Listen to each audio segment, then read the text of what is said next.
what are some ways that we can incorporate delighting our customers in our product and our day-to-day customer touchpoints.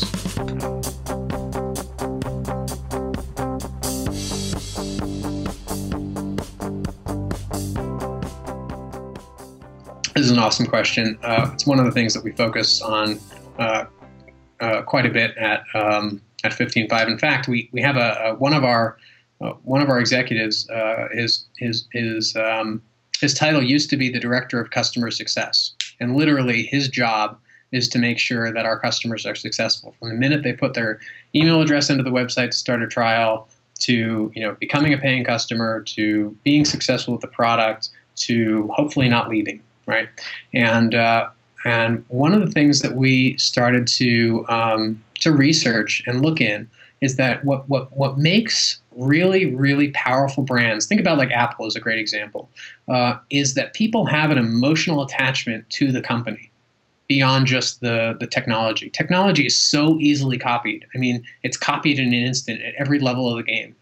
And so if you don't have something else that is kind of bringing people back, I mean, I am, admittedly like a complete Apple fanatic. I'm talking to you on this amazing little 11-inch Air. I have this little mini iPad. I just love Apple products, and they're a computer company. I mean, it doesn't make sense. But the ethos of the company, like they have created so many like what I call positive emotional experiences for me in using their products that I am a loyal Apple fanatic. And there are few companies that actually are able to pull it off at the level that they do. Zappos figured it out early on. They said, look, we're in the business of selling shoes at a pretty good price. Granted, selling shoes online was pretty revolutionary at the time because people were like, well, don't you need to try it on? But they managed to do it. But they realized that anybody else could sell shoes too. And then they got into clothing, et cetera. But what they realized was that what was going to really keep people coming back was delighting the customers, was creating these wow experiences. So they started doing things like, hey, you know what? Let's just upgrade this guy's shipping. And, he ordered this thing at 10 p.m. It'll be on his doorstep the next morning. I mean, they literally located their offices right next to a UPS facility so they could do things like this and surprise people. They have no regulations about how a customer support person needs to be on the phone. Like they could spend 45 minutes if they want to, and they don't even have to talk about Zappos. Like, I mean, there are stories at Zappos about the person talking about, the guy inquiring about the guy's family and having a chat and all this stuff. And they just create this really great human, fun, delightful experience that keeps people coming back and creates brand loyalty. So you asked, what are some of the ways that you can actually delight customers? I wanted to kind of share some background of why that's important in the frame of like, if you're going to build a brand, you have to have, really solid emotional experiences. We do it a number of ways. We don't have any kind of fixed things. We often surprise, like, some of our customers who've referred other folks will like just, surprise them with a gift.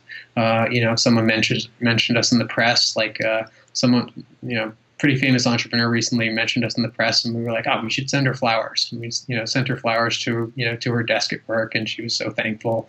We had, one of our other customers did a case study, and we found out that she was a sports enthusiast, and we sent her a Fitbit.